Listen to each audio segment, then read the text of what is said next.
உலகுக்கே shock கொடுத்த Iran, அதிர்ந்து நிற்கும் அமெரிக்கா, இஸ்ரேல். இதான் இப்போதுள்ள சிச்சுவேஷன். ஃப்ரெண்ட்ஸ், போர் பதட்டத்தில் என்ன நடந்துட்டு இருக்கு அப்படிங்கிறத மத்திய கிழக்கு நம்ம பார்க்கலாம். ஃப்ரெண்ட்ஸ், வீடியோவில் பார்க்கலாம்.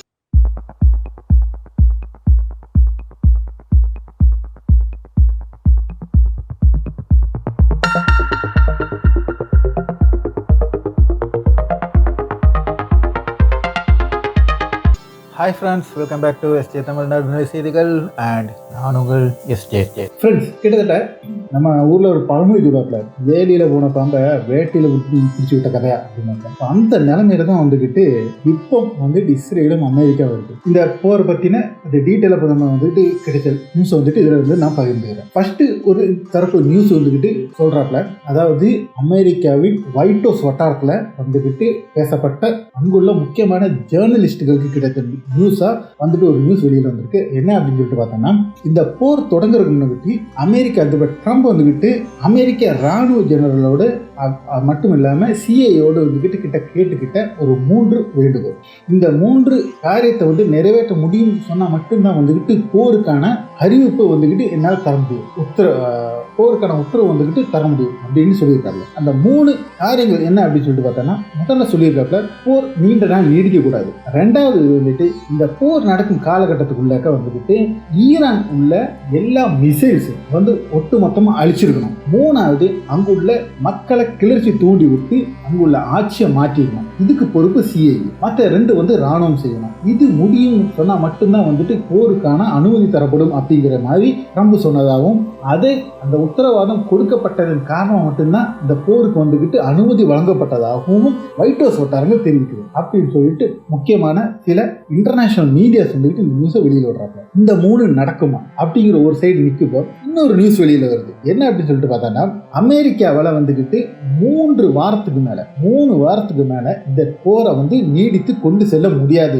இப்ப இருக்க சூழ்நிலையில இதே நிலைமையில போனா 3 வாரத்துக்கு மேல இந்த இதை வந்துட்டு நீடித்து கொண்டு செல்ல முடியாது, இந்த தாக்குதலை கொண்டு செல்ல முடியாது, அமெரிக்காவுக்கு மிகப்பெரிய பின்னடைவு வரும் அப்படின்னு ஒரு நியூஸ் சொல்லுது. அது ஏன் அப்படிங்கிறத நம்ம பார்ப்போம். அப்போ இந்த 2 இப்படி நடக்கிற பட்சத்துல ஏன் வந்துகிட்டு ஈரான் ஒட்டுமொத்த உலகையை வந்துகிட்டு அரள விட்டது? எல்லாரும் நினைச்சிட்டு இருந்தாங்க ஈரான் மீது வந்துகிட்டு இஸ்ரேலும் அமெரிக்காவும் தாக்குதல் நடத்த உடனே அமெரிக்காவே பிளான் போட்டு என்னன்னா, ஈரான் வந்துகிட்டு இஸ்ரேலை தாக்குதல் நடத்தும், இஸ்ரேலை தாக்குதல் நடத்தவும் நம்ம வந்துட்டு மேக்ஸிமம் வந்துட்டு டிஃபெண்ட் பண்ணிடலாம், அதுக்கப்புறம் விழுறதை வந்துகிட்டு பார்த்துக்கலாம் அப்படிங்கிற ஒரு நினைப்பிட மட்டும்தான் வந்துகிட்டு அமெரிக்கா இருந்தது.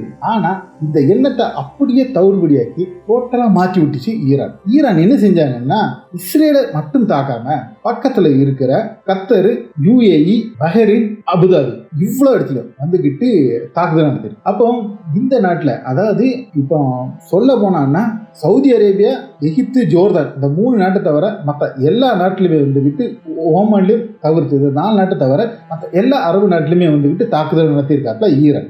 இதுல மிகப்பெரிய அழிவு அப்படின்னு சொல்லிட்டு பஹ்ரைனில் உள்ள கடற்படை தளம், 5வது கடற்படை தளம் சொல்லப்படுகிற, அமெரிக்காவின் 5வது கடற்படை தளம் சொல்லக்கூடிய அந்த நேவல் பிளேஸ் தான் வந்துகிட்டு மிகப்பெரிய தாக்குதல் நடந்திருக்கு, அழிவு ஏற்பட்டிருக்கு. கத்தரை பொறுத்தவரை எல்லாமே வந்துட்டு டிஃபெண்ட் பண்ணிட்டோன்னு சொல்லிட்டு இருக்காப்ல. ஆனாலும் வந்துட்டு கத்தர்லேருந்து வர நியூஸ் என்னன்னா, அங்கே ஏகப்பட்டது விழுந்து வெடிக்குது அப்படின்னு சொல்லிட்டு இருக்காப்ல. அது வந்து இன்டர்செப்ஷன், அது வந்து தடுக்கப்படுற இதுதான், மிசைலை தடுக்கிறது காரணமாக வந்து விழுந்து வெடிக்குது அப்படிங்கிறாப்ல.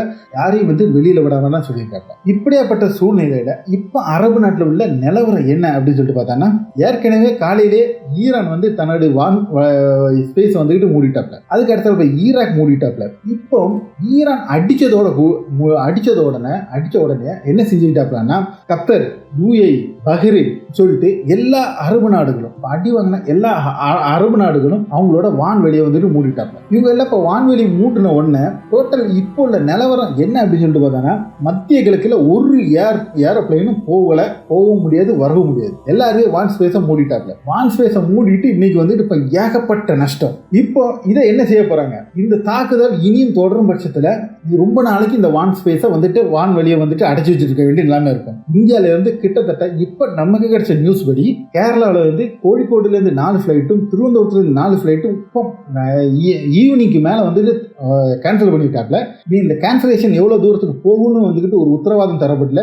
நீ இவங்களுக்கு என்ன மாற்று ஏற்பாடு பண்ணியிருக்குங்கிறது ஒரு உத்தரவாதம் இல்லைன்னு சொல்லிட்டு அங்குள்ள பயணிகள் வந்துக்கிட்டு இப்போ கதறிட்டு இருக்காங்க. அவங்களுக்கு இப்போ பிரச்சனை ஆகி போச்சு. அப்போ எங்கேயுமே வந்துக்கிட்டு போக முடியாத ஒரு நிலைமையை வந்துக்கிட்டு இப்போ அமெரிக்காவும் இஸ்ரேலும் கொண்டு போய் விட்டுட்டு நிற்கிற இடம் நீ வந்துக்கிட்டு ஸ்டேட் ஆஃப் ஹார்மோஸ் இது ஒரு மூடலை. அது வந்து கடைசியாக தான் வந்துக்கிட்டு ஈரான் கை வைப்பாப்ல. ஸ்டேட் ஆஃப் ஹார்மோஸும் மூடிட்டாங்கன்னா, வான்வெளியை மூடிட்டாங்கன்னா ஒட்டுமொத்த அரபு நாடு வந்து காடி முடிச்சா சோழி முடிச்சா. இதில் பெரிய ஒரு கூத்து என்னன்னா, பெரிய காமெடி என்னன்னா, இந்த அரபு நாட்டில் வந்துக்கிட்டு அமெரிக்கா வந்துக்கிட்டு படைத்தளம் வந்து அமைத்தது எதற்கு அப்படின்னு சொன்னா, அந்த நாட்டு பாதுகாக்க இருக்காங்க. எப்படிங்க? அந்த நாட்டை கத்தரை பாதுகாக்க, குவைத்தை பாதுகாக்க, சவுதியை பாதுகாக்க, சவுதியில பாதுகாக்க, இப்படி அந்தந்த நாட்டை பாதுகாக்கிறதுக்காக தான் அமெரிக்கா வந்துக்கிட்டு காசை வாங்கிட்டு அங்கே வந்துக்கிட்டு படைத்தளத்தை அமைச்சு பாதுகாப்பு தருவோம் அப்படிங்கிற கேரண்டி கொடுத்துருக்காப்ல. இன்னைக்கு அடிச்ச அடியில் இப்போ என்ன நிலைமை இருக்குன்னா, பஹ்ரைனாலும் சரி, கத்தர்னாலும் சரி, குவைத்னாலும் சரி, யூஏனாலும் சரி, இவங்க எல்லாரும் இப்போ என்ன செய்யறாங்கன்னா, அமெரிக்க மக்களையும் அமெரிக்க ராணுவ வீரர்களையும் பாதுகாப்பான இடத்தை தேடி அங்கே கொண்டு போய் அடைச்சிட்டு இருக்காப்ல. இது எப்படி இருக்கு? பாதுகாக்க வந்தவனே இவங்க பாதுகாக்கிற நிலைமைக்கு வந்திருக்காப்ல. காசும் கொடுத்துட்டு அவனையும் பாதுகாக்க வேண்டிய நிலைமையில இன்னைக்கு நிலைமை மோசமா இருந்திருக்கு. இது வந்து யாருமே எதிர்பார்க்காத பயங்கரமா ஒரு ட்விஸ்டா தான் வந்துட்டு வச்சிருக்காப்ல. ஆனா இப்பவும் சொல்லிட்டு இருக்காப்ல, ஈரான் வந்துகிட்டு இந்த அடி தொடர்ந்து இருக்காப்ல. இதுக்கு மத்தியில வந்துகிட்டு பஹ்ரைன், ஓமன், குவைத், கத்தர் 4 நாட்டோட வெளியுறவுத்துறை அமைச்சர்கள் வந்துகிட்டு அப்பாஸ் ஆராய்ச்சியோட பேசிட்டு இருக்காப்ல. அப்பாஸ் ஆராய்ச்சி என்ன சொல்லிட்டு இருக்காப்லன்னா, எங்களுக்குள்ள பாதிப்பு அதுக்கு தீர்வு தராம நீங்க உங்க நாட்டுக்குள்ள பாதிப்பை மட்டும் நீங்க பார்த்துருக்கீங்க. அப்ப என் நாட்டுக்குள்ள பாதிப்பு என்ன? நீங்க எல்லாம் கொண்டு எதுக்கு பேச வச்சிருக்கீங்க? நான் உங்களை தாக்குவேன் இது பண்ணுன்னு சொல்லியிருக்கீங்க. அப்ப எனக்கு ஒண்ணுமே செய்ய முடியாது அப்படின்றாப்ல. எனக்கு வந்துகிட்டு பாதிப்பா இருக்கிற இதுல மட்டும்தான் என்னால் செய்ய முடியும். இந்த தாக்குதல் நடத்தினதுக்கு முக்கியமான காரணமே என்ன அப்படின்னு சொல்லிட்டு பார்த்தோன்னா, ஒட்டுமொத்த அரபு நாட்டையுமே வந்து கொந்தளிக்க வைக்கணும் அப்படிங்கிற ஒரு எண்ணத்தோட தான் ஈரான் செஞ்சிருக்கு. இது ஏன் செஞ்சிச்சு அப்படின்னா, நான் முதல்ல சொன்னேன்ல, 3 வாரம் தான் வந்துகிட்டு இந்த கப்பலை வச்சுட்டு தாக்குதல் நடத்த முடியும். அதுக்கு மேல வந்து தாக்கு பிடிக்க முடியாது. அதுக்குள்ள வந்துட்டு ஏதாவது ஒரு நிலைமை வந்துடும். கப்பல் மேல இப்பவும் வந்துகிட்டு ஈரான் பேலிஸ்டிக் மிசைல் தொடுத்துட்டு இருக்கு. அதை தடுத்ததா வந்துட்டு நியூஸ் வந்துட்டு இருக்கு. அப்போ இது வந்துகிட்டு டேஞ்சர். அப்ப கப்பலும் காலி ஆயிட்டுனா என்ன செய்ய முடியாது. அப்போ இந்த ராணுவ தளத்தை தான் யூஸ் பண்ணி தான் தாக்குதல் நடத்த முடியும். அப்பதான் வந்து ஃபிளைட்டை வந்து கொண்டு போறதுக்கும் எரிபொருள் நிறைக்கிறதுக்கும் எல்லாத்துக்குமே வந்துகிட்டு இந்த அரபு நாட்டில் உள்ள பேஸ் தேவை. அதனால தான் அவன் கரெக்டாக ஈரான் கணக்கு பண்ணி இந்த பேஸ் அடிச்சுட்டான். பேஸ் அடித்த உடனே இப்போ என்ன செய்ய முடியும்னா, இவன் யாருமே வந்து கொடுக்க முடியாது.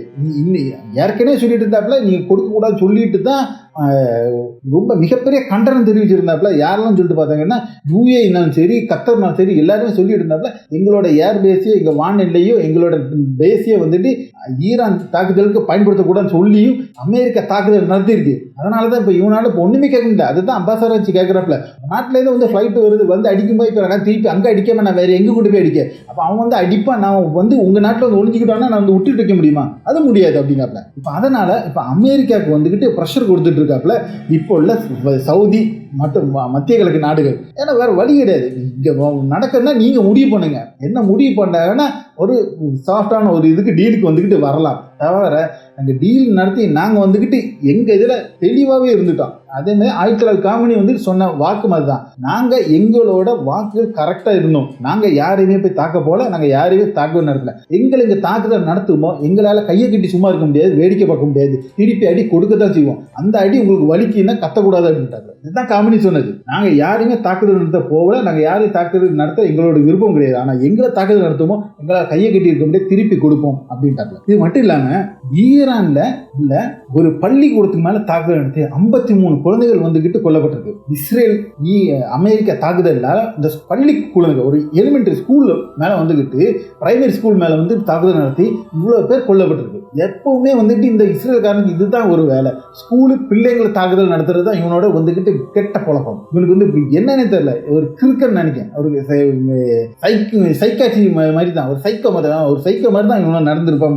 பிள்ளைங்கனால இவனுக்கு தான் ஸ்கூலை கணக்கு பண்ணி அடிச்சிருக்காப்ல. 53 பேர் இதுவரை இறந்ததுக்காக வந்துட்டு அஃபிஷியலா வந்துட்டு அறிவு பண்ணியிருக்காப்ல. இதுதான் இவனுக்கு இப்போ கடுமையான கோபத்தை ஈரானுக்கு கிளப்பியிருக்கு. அதுதான் ஈரான் இப்போ தாண்டவம் ஆடிட்டு இருக்கு. இன்னைக்கு நைட்டு என்ன நடக்க போகுதுங்கிறது தெரியல. நாளைக்கு காலையில் விடிஞ்சாதான் தெரியும் எந்தெந்த இடம்லாம் எரிஞ்சிட்டு இருக்கு அப்படிங்கிறத பார்க்கலாம் ஃப்ரெண்ட்ஸ். அப்ப இந்த ஒரு சூழ்நிலை இப்போ வந்துகிட்டு மத்திய கிழக்கு மாட்டிக்கிட்டு நிக்கி. இதுக்கு இனி என்ன நடக்க போகுது, இல்ல ஒட்டுமொத்த மத்திய கிழக்குமே கொஞ்ச நாள் ஊசலாடுமா அப்படிங்கிறது தான் வந்துகிட்டு ஒரு $1 பில்லியன் கேள்வியா நிக்கி. பார்க்கலாம் ஃப்ரெண்ட்ஸ் அடுத்து என்ன நடக்கு அப்படிங்கிறத. அப்ப இணைந்திருங்கள் நம்மளோட சேனல்ல. மேக்சிமம் அப்பப்போ என்ன அப்டேட் வருதோ அந்த அப்டேட்டை வந்துட்டு கொடுத்துட்டு இருக்கோம். ஓகே ஃப்ரெண்ட்ஸ், மீண்டும் ஒரு அடுத்த வீடியோ உங்களை சந்திக்கும் வரை உங்களிடமிருந்து வெளிப்பட்டிருக்கிறது உங்கள் எஸ்ஜே.